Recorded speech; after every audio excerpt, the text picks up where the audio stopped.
La reforma a la salud, un proyecto de ley que no es creíble. Esta fue aprobada en segundo debate hace unos días en la Cámara de Representantes y no deja de generar muchas incertidumbres. No soluciona la crisis del sistema y, por el contrario, agrava el problema del desfinanciamiento. En Colombia estamos perdiendo una gran oportunidad para avanzar con una reforma a la salud en que considere al usuario como el eje central del sistema y no simplemente una reforma que busca aliados para las próximas elecciones. El gobierno logró desentrabar en la Cámara de Representantes la reforma, pese hasta ahora no ha aparecido el aval fiscal exigido por la ley. La iniciativa superó su segundo debate en medio de críticas por la eliminación de medidas anticorrupción y la creación de un fondo de infraestructura hospitalaria con un régimen de contratación privado, entre otros aspectos. Sin embargo, el debate estuvo marcado por el cuestionamiento al gobierno y fundamentalmente contra el ministro Guillermo Jaramillo por la falta de claridad en varios de los temas cruciales. Se destaca, eso sí, que hay gran preocupación por la eliminación de la meritocracia en hospitales públicos. Esta norma lo que debía establecer era sostener que los directores de los hospitales fueran nombrados por los gobernadores o los alcaldes de una lista de aspirantes que hubieran validado sus competencias en un examen en el Ministerio de Salud y la Comisión Nacional de Servicio Civil. De otra parte, se le da mayor poder a la ADRES. Fue uno de los puntos más controvertidos por el poder que se le otorga. Es administradora de recursos del sistema de la seguridad social, entidad que asumirá el control centralizado de los recursos, se convertirá en la única entidad encargada de pagar a todos los actores del sistema. La ADRES es una institución pequeña.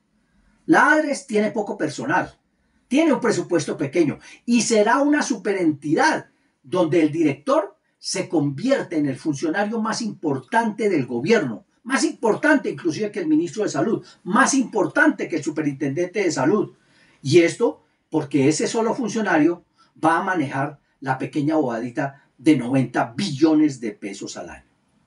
Con las auditorías aleatorias de la reforma, la entidad deberá girar a los prestadores de servicio de salud en un plazo de 30 días en los dineros que se deban, incluso sin terminarse esas auditorías, sin haber concluido las investigaciones. La ADRES va a contratar directamente la red de prestadores en el país, que son cerca de 60,000.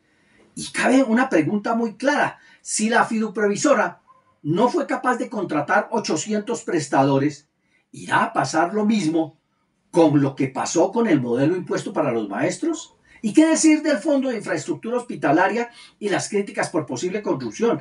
Es otra medida que ha despertado las alarmas con la creación del fondo bajo el régimen de contratación privada. Este esquema podrá convertirse en un mico que favorece la corrupción.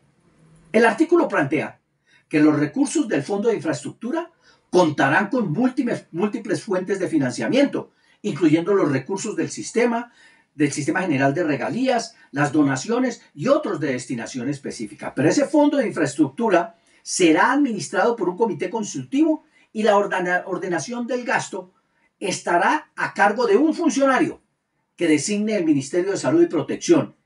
Y esta entidad reglamentará el funcionamiento y la operación del fondo.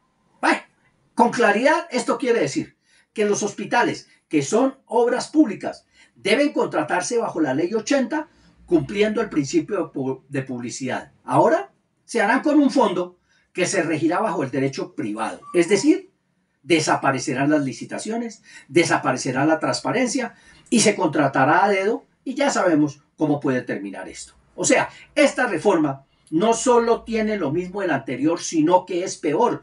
Y muchos ni siquiera saben qué fue lo que aprobaron. Y caen en los vicios de procedimiento, como sucedió con la reforma pensional. Pues para aprobar artículos en bloque, la Corte ha indicado que tienen que ser artículos que tengan un mínimo de relación. Y en la pasada sesión impusieron en bloque, pero contando para las CAPS, las gestoras y las redes integrales. La reforma tiene 4 elementos críticos que empeorarán el acceso a la salud. 1. La eliminación de la EPS como articuladores de la atención. La fragmentación del servicio y la posible pérdida de la continuidad con la atención. En irá a presentarse el aumento en el gasto de bolsillo, el riesgo a la ineficiencia de la corrupción en el manejo centralizado de los recursos. Es evidente que el modelo aprobado busca la estatización del sistema, pero lo grave es la desarticulación de la gestión del riesgo. No olvidemos que las EPS cumplen una función clave de acercamiento a los pacientes, gestionando el riesgo, asignando rutas de atención, asegurando la continuidad en los tratamientos. Los pacientes quedaremos en el limbo de la administración entre las ADRES que manejan los recursos, los centros de atención primaria de salud CAPS y las nuevas gestoras de salud, sin que exista una entidad claramente responsable de la integralidad del ciudadano. Y esto pasará especialmente con las enfermedades crónicas para prevenir complicaciones y costos mayores en el futuro. A esto se agrega la demora de las autorizaciones, dificultades en la entrega de medicamentos, sintiéndonos muy presionados a tener medicina prepagada para garantizar la atención oportuna en el servicio.